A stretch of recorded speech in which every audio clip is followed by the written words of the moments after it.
Sir ఇప్పుడు సరే ఇందాక మనం లిప్ ఫిల్లర్స్ గురించి మాట్లాడుకున్నాం. ఇప్పుడు ఎక్కువ వస్తున్నాయన్నమాట. పర్మనెంట్ లిప్‌స్టిక్ అని చెప్పేసి పర్మనెంట్ లిప్ కలర్ టాటూయింగ్ చేస్తున్నారు. టాటూయింగ్ చేస్తున్నారు. దానివల్ల మనకి ఎటువంటి సైడ్ ఎఫెక్ట్స్ ఉండవా అమ్మ అసలు? సేఫ్టీగా మెడికల్ గ్రేడ్ డైస్ వాడుకుని ఓకే. జాగ్రత్తగా ఎక్స్పీరియన్స్ ఉన్న వాళ్ళతో చేయించుకుంటే మనకి ఆ కలర్ ఫిల్లింగ్ అనేది పెద్ద ప్రాబ్లం కాదండి. అంటే లిప్స్ అనేది సెన్సిటివ్ పార్ట్ కదా సార్. అక్కడ నీలింగ్ వేస్తే మరి ప్రాబ్లం అవ్వదా? అంటే ప్రాబ్లం ఉండదు. అదే ఎక్స్పీరియన్స్ వాళ్ళతో చేయించుకుంటే పెద్ద ప్రాబ్లం ఉండదు. ఆ వాడే డైస్ కూడా మంచి డైస్ వాడాలి. ఓకే. ఆ డైస్ వల్ల కూడా ఎలర్జీస్ వస్తాయి ఒక్కొక్కసారి. ఓకే. లిప్స్ పాడైపోతాయి, స్కిన్ అంతా డ్యామేజ్ అయిపోద్ది, లిప్ కూడా కుళ్ళిపోయే ఛాన్సెస్ ఉంటాయి. ఓకే. సో అందుకని ఎక్స్పీరియన్స్ వాళ్ళతో జాగ్రత్తగా చేయించుకోకపోవటమే బెటర్. చేయించుకుంటే కనీసం ఎక్స్పీరియన్స్ వాళ్ళతో చేయించుకోవాలి. ఓకే. ఈ మధ్య ఆర్టిఫిషియల్ ఐబ్రోస్ అని చెప్పి మనకి అవును మైక్రో సార్. బ్లేడింగ్ కూడా బ్లేడింగ్ చేస్తున్నారు. వస్తుంది. సో దానివల్ల ఏంటంటే న్యాచురల్ గా కనిపించే దానికంటే నేను అబ్జర్వ్ చేస్తుంటే అన్యాచురల్ గా కనిపిస్తాం ఎక్కువైపోయింది. అవును సార్. ఏదో మనం ఏదో స్కెచ్ తో ఇలా గీసినట్టు, లేదంటే ఇంత ముద్దలాగా ఇంత కనిపించినట్టు హెయిర్ ఇక్కడ కనిపిస్తా ఉంటది, ఈ టాటూ అంతా పక్కన అంతా కనిపిస్తా ఉంటది. అవునవును అది సార్. తీయించుకుంటాం మళ్ళీ పెద్ద తలనొప్పి అయిపోతుంది లేజర్లతో. ఓకే. సో అందుకని ఏంటంటే ప్రాపర్ గా నీట్ గా ఎక్కువ డార్క్ చేపించుకుంటా ట్రై చేయకుండా చాలా న్యాచురల్ గా ఉండేటట్టు ట్రై చేస్తే that gives a good and natural result అండి. ఓకే. సో స్ట్రెచ్ మార్క్స్ గురించి మాట్లాడుకుంటే అంటే క్రీమ్స్ చాలా వచ్చేసాయి. ఈ క్రీమ్ వాడితే స్ట్రెచ్ మార్క్స్ తగ్గిపోతాయని చెప్పేసి కొంతమందికి ఎక్సర్సైజ్ చేయడం వల్ల, లేకపోతే ఉమెన్స్కి అయితే డెలివరీస్ తర్వాత స్ట్రెచ్ మార్క్స్ వస్తూ ఉంటాయి. సో క్రీమ్స్ వల్ల కూడా మనకి స్ట్రెచ్ మార్క్స్ తగ్గించుకోవచ్చా సార్? తగ్గించుకోవచ్చా అంటే క్రీమ్స్ వల్ల ఏంటంటే స్ట్రెచ్ మార్క్ ఒక 5% 10% కొంచెం కవర్ అవుతుంది. ఓకే. అంతేగాని క్రీమ్స్ వల్ల, కొల్లాజన్ షార్ట్స్ తీసుకుంటాం వల్ల, కొల్లాజన్ డ్రింక్స్ తీసుకుంటాం వల్ల స్ట్రెచ్ మార్క్స్ అనేవి తగ్గవు. That is 100% proven. తగ్గవు. ఏదన్నా ఇక మార్కెట్లో మోసం చేయడానికి మీరు ఏమన్నా వాడించవచ్చు, కానీ స్ట్రెచ్ మార్క్స్ ఒక మీడియం లెవెల్లో ఉంటే మనకి CO2 లేజర్ కానీ MNRF కానీ ఇలాంటి ప్రొసీజర్స్ చేస్తే ఒక 50 to 60% వరకు స్ట్రెచ్ మార్క్స్ కవర్ అవుతాయి. మొత్తానికి పోవు. 50 to 60% స్ట్రెచ్ మార్క్స్ మనం కవర్ చేసుకోవచ్చు CO2 లేజర్ తో. కొంతమంది స్కిన్ క్వాలిటీస్ బాగుంటే 70 to 80% కూడా తగ్గుతాయి stretch marks. Stretch marks complete గా పోవమ్మా. Okay sir. సార్ ఇప్పుడు ఇన్‌స్టాగ్రామ్‌లో ఎక్కువ ఒకటి ప్రమోట్ అవుతుంది. 7 షార్ట్స్ అని చెప్పేసి ఇంత చిన్న బాటిల్స్ వస్తున్నాయి. అది తీసుకుంటే హెయిర్ అనేది బాగా పెరిగిపోతది అని చెప్పేసి చెప్తున్నారు. సో ఇన్‌బిల్ట్‌గా మనం తీసుకోవడం వల్ల హెయిర్ గ్రోత్ అనేది ఉంటదా సార్ అలాంటి షార్ట్స్? అలాంటి షార్ట్స్ అవన్నీ 7 షార్ట్లు తీసుకుంటే హెయిర్ పెరిగిపోతే అసలు ఇంకా మన ప్రపంచంలో బాల్నెస్ అనేది ఉండదు, హెయిర్ లాస్ అనేది ఉండదు. అవన్నీ మోసం. అది చెప్తున్నా కదా, మీకు ఏదైనా డాక్టర్ దగ్గర సర్టిఫైడ్ ట్రీట్మెంట్ తీసుకుంటే నమ్మండి, కానీ ఇలాంటివి అని నమ్మొద్దు. అండ్ ఇన్బిల్ట్ గా హెయిర్ ఫాల్ కి ఏంటంటే మీకు మల్టిపుల్ ఫ్యాక్టర్స్ ఉంటాయి. మైక్రో న్యూట్రియంట్స్, మ్యాక్రో న్యూట్రియంట్స్ ఇవన్నీ ఉంటాయి. మీకు ఎన్ని డెఫిషియన్సీ వచ్చినా జుట్టు ఊడిపోతుంది, ఐరన్ తగ్గినా జుట్టు ఊడుతుంది, B12 తగ్గినా హెయిర్ ఫాల్ ఉంటుంది, వైటమిన్ D తగ్గినా హెయిర్ ఫాల్ ఉంటుంది, ఇంకా వేరే మెగ్నీషియం తగ్గినా హెయిర్ ఫాల్ ఉంటుంది. మీకు ఐరన్ బైండింగ్ కెపాసిటీ అంటే మీకు బాడీలో ఐరన్ డెఫిషియన్సీ తక్కువ ఉంటే, ఐరన్ పిగ్మెంట్స్ తక్కువ, ఇది కట్ చేసుకోండి, మీ బాడీలో ఐరన్ లెవెల్స్ తక్కువ ఉన్నా కూడా హెయిర్ ఓడుతుంది. ఈ కాకుండా ఇన్ జనరల్ మీకు ఫ్యామిలీ హిస్టరీ ఆఫ్ బాల్నెస్ ఉన్న హెయిర్ ఓడుతుంది, సివియర్ గా వెయిట్ లాస్ అయ్యారు, డైట్ చేశారు, హెయిర్ ఓడుతుంది, జ్వరం వచ్చింది, వైరల్ ఫీవర్ తర్వాత హెయిర్ ఓడుతుంది, PCOD ఉంటే ఓడుతుంది, థైరాయిడ్ ఉంటే ఓడుతుంది. సో మీ బాడీలో ఏ స్ట్రెస్ ఉన్నా ఫస్ట్ చూపించేది హెయిర్ మీద. ఏదైనా సర్జరీ అయిన తర్వాత కూడా ఫిజికల్ స్ట్రెస్, మెంటల్ స్ట్రెస్ ఏమున్నా కూడా హెయిర్ ఊడిపోతుంది. సో హెయిర్ లాస్ కి మల్టిపుల్ ప్రాబ్లమ్స్ ఉంటాయి. అది ఏంటో అది మనం డిసైడ్ చేసి, అది డయాగ్నోస్ చేసి, అది వాడితే మనకి హెయిర్ లాస్ ఆగుద్ది. కానీ 7 షార్ట్స్ 10 షార్ట్స్ 50 షార్ట్స్ వేయటం వల్ల హెయిర్ ఆగదమ్మా. ఓకే సార్, ఇందాక మనం హెయిర్ ట్రాన్స్ప్లాంటేషన్ గురించి మాట్లాడుకున్నాం కదా. So different types of transplantation వచ్చేసింది మార్కెట్లో. అంటే ఒక్కొక్కరు ఒక్కొక్క రకంగా చెప్తున్నారు.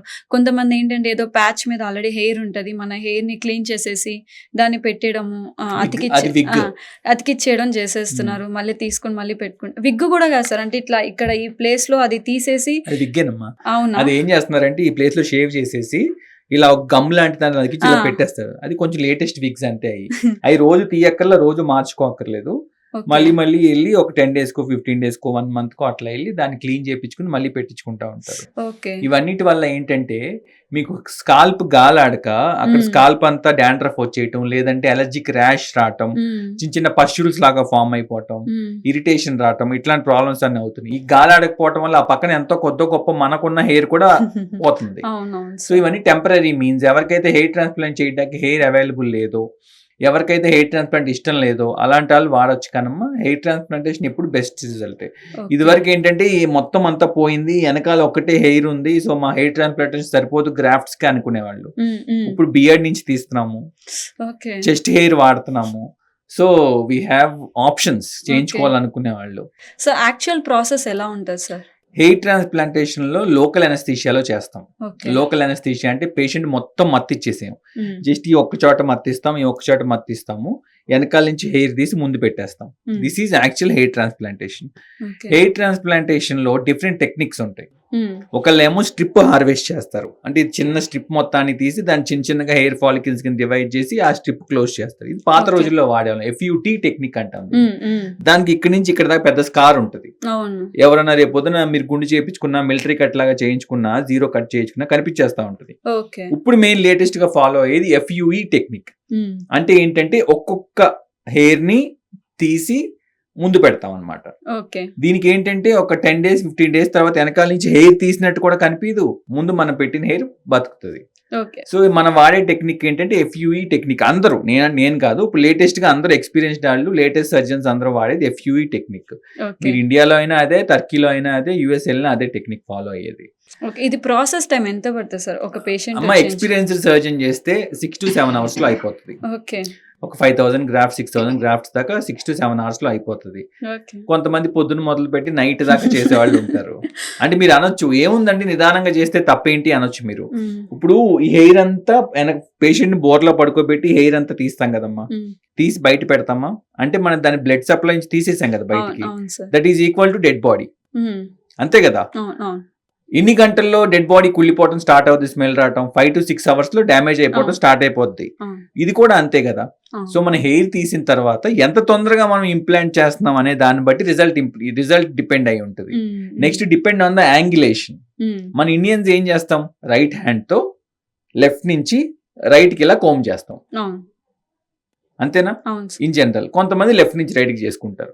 So most of the time right hand dominated కాబట్టి ఇలా చేసుకుంటారు. సో మన హెయిర్ కూడా ఏంటంటే మనం పెట్టే యాంగిలేషన్ కూడా ఒక్క సైడ్ కే పెరిగేటట్టు పెట్టుకుంటాం. లేకపోతే ఇష్టం వచ్చినట్టు పెడితే ఇలా ఇలా పెరుగుద్ది. అందరూ మీ జుట్టెంకే చూస్తూ ఉంటారు ఏంటి ఇలా ఉంది అని. అందుకని ఏంటంటే మనం హెయిర్ ట్రాన్స్ప్లాంట్ చేసినట్టు తెలియకుండా న్యాచురల్ గా ఉంటేనే అది సక్సెస్ఫుల్ ఎక్స్పీరియన్స్డ్ హెయిర్ ట్రాన్స్ప్లాంట్ చేసినట్టు. మీరు కొంతమందిని చూస్తూ ఉంటారు హెయిర్ ట్రాన్స్ప్లాంట్ చేయించున్నారు, ఇలా ఇలా మన కళ్ళు దాని మీదకి వెళ్ళిపోతాయి ఆటోమేటిక్. గ్యాప్స్ తెలుస్తాయి, ముందు కూడా ఏదో లైన్ గా పెట్టినట్టు నీట్ గా ఇలా పెట్టినట్టు ఉంటది, విగ్ లాగా తెలిసిపోతా ఉంటది. అది that gives a very bad look. ఎవరన్నా మీ కళ్ళలో చూసి మాట్లాడాలి కానీ పైన తల చూసి మాట్లాడితే మీకు ఆటోమేటిక్ ఇబ్బంది అనిపిస్తా ఉంటుంది. సో దట్స్ అది. So angulation important, timing important. ఇవన్నీ జాగ్రత్తగా ఎక్కడ చేస్తున్నాం, మనం ఆపరేషన్ థియేటర్ లో చేస్తున్నామా, బయట ఏదో ప్రొసీజర్ రూమ్ లో చేసేస్తున్నారా, అది కూడా ఇంపార్టెంట్. ఓకే. సో ట్రాన్స్ప్లాంటేషన్ చేసిన తర్వాత ఎలాంటి కేర్ తీసుకోవాలి సార్ హెయిర్ కి? ఒక ఫస్ట్ 1 week కొంచెం జాగ్రత్తగా ఉండాలి. First 3 days are very important. Spray ఇస్తాం, స్ప్రే చేసుకుంటా ఉండాలి. 3 days తర్వాత హెయిర్ వాష్ చేసుకోమని చెప్తాము. 1 week వరకు కొంచెం కేర్ఫుల్ గా ఉండమంటాం. ఎందుకంటే మీకు చిన్న దెబ్బ తగిలిందమ్మా, ఎన్ని డేస్ కి హీల్ అవుతుంది? 1 week 10 days. సో ఇది కూడా నథింగ్ బట్ ఇంజురీయే కదా, మనం దానిలో హెయిర్ పెడుతున్నాం కదా. సో 1 week 10 days చాలా కేర్ఫుల్ గా ఉండమని చెప్తాం. యాంటీబయాటిక్స్ 1 week వాడుకోమని చెప్తాం. ఆ తర్వాత ఇంకొక 1 week ఎక్కువ పొల్యూషన్ లోకి వెళ్ళొద్దు, ఎక్కువ స్వెట్ రాకుండా చూసుకోండి అని చెప్తాం. మీరు ఏసీ కార్లో వెళ్ళి ఏసీ ఆఫీస్ లో వర్క్ చేసుకుంటా అంటే 3rd day నుంచి మీరు ఆఫీస్కి వెళ్ళిపోవచ్చు. బట్ మీరు బయట బైక్ మీద తిరుగుతాను ఇలాంటివన్నీ అంతే కనుక ఒక 10-15 days తర్వాతే బయట బైక్ మీద తిరగమని చెప్తాం. 10-15 days తర్వాత మీరు హెల్మెట్ పెట్టేసుకోవచ్చు, మీరు మీ పనులన్నీ చేసుకోవచ్చు, జిమ్ కూడా వెళ్ళొచ్చు. 15 days వరకు స్వెట్ రాకుండా ఉండాలి.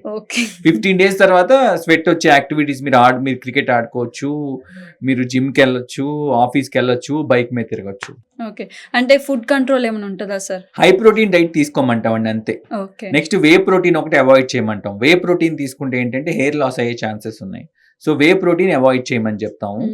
మీకు హ్యాపీగా మీరు మిగతా అన్ని ఫుడ్ అంతా తీసుకోవచ్చు. యాంటీబయాటిక్స్ వాడతాం కాబట్టి కొంచెం కడుపులో మంట వచ్చే ఛాన్స్ ఉంటుంది కాబట్టి ఎక్కువ మసాలా ఫుడ్ అది తీసుకోకుండా సింపుల్ గా బ్లాండ్ డైట్ తీసుకోమని చెప్తాం.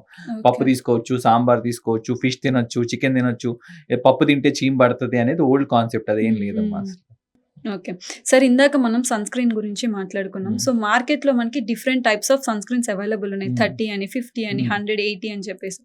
యాక్చువల్‌గా మనం ఎంత పర్సెంటేజ్ తీసుకుంటే చాలు? యూజువల్‌గా ఎస్‌పీఎఫ్ అంటాం. అవును. ఎస్‌పీఎఫ్ 50 కంటే ఎక్కువ వాడినా వేస్ట్.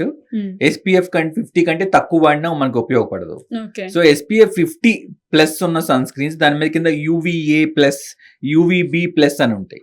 అంటే యూవీఏ రేస్ ని, యూవీబీ రేస్ ని కూడా రెండింటిని బ్లాక్ చేసేదని చెప్పి. సో ఎస్‌పీఎఫ్ 50 ఉండి యూవీఏ, యూవీబీ ఉంటే మీరు ఏ సన్ స్క్రీన్ అయినా వాడుకోవచ్చు. నా అడ్వైజ్ ఏంటంటే ఒకసారి మీ డర్మటాలజిస్ట్ గానీ, ప్లాస్టిక్ సర్జన్ గానీ కలిసి వాళ్ళు మీ స్కిన్ ఏంటి, ఆయిలీ స్కిన్ అయితే కొంచెం ఆయిల్ స్కిన్ కి సరిపోయిన సన్ స్క్రీన్ ఇస్తారు. యాక్నీ ప్రోన్ స్కిన్ అయితే యాక్నీ ప్రోన్ స్కిన్ కి సరిపోయిన సన్ స్క్రీన్, డ్రై స్కిన్ అయితే ఒకటి, ఆల్రెడీ పిగ్మెంటేషన్ స్కిన్ అయితే ఒకటి.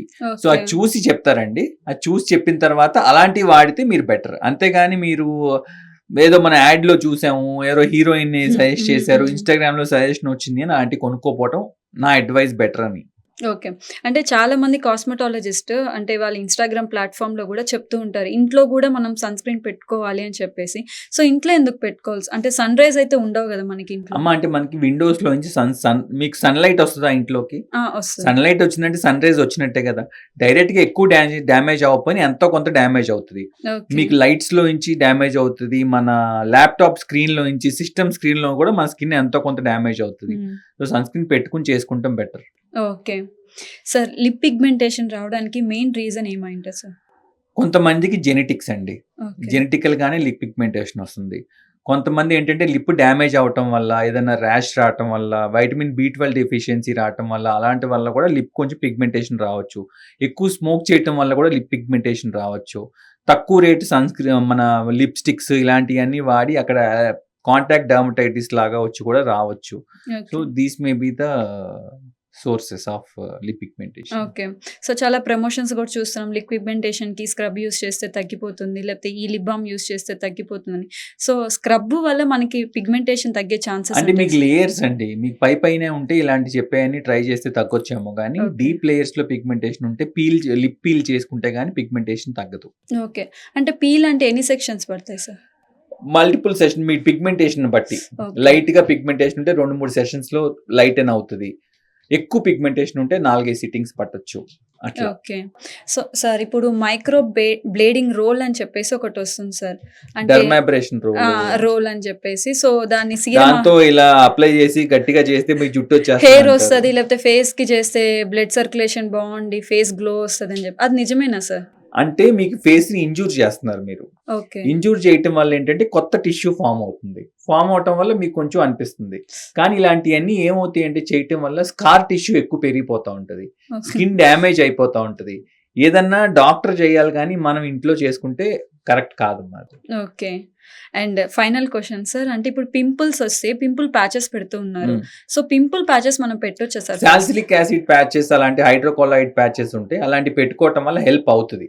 పింపుల్ ని మనం నొక్కి పాప్ చేయటం కంటే కూడా ఇలాంటివి పెట్టుకోవటం వల్ల కొంచెం హెల్ప్ అవుతుంది. Okay. Thank you so much sir. Thank you.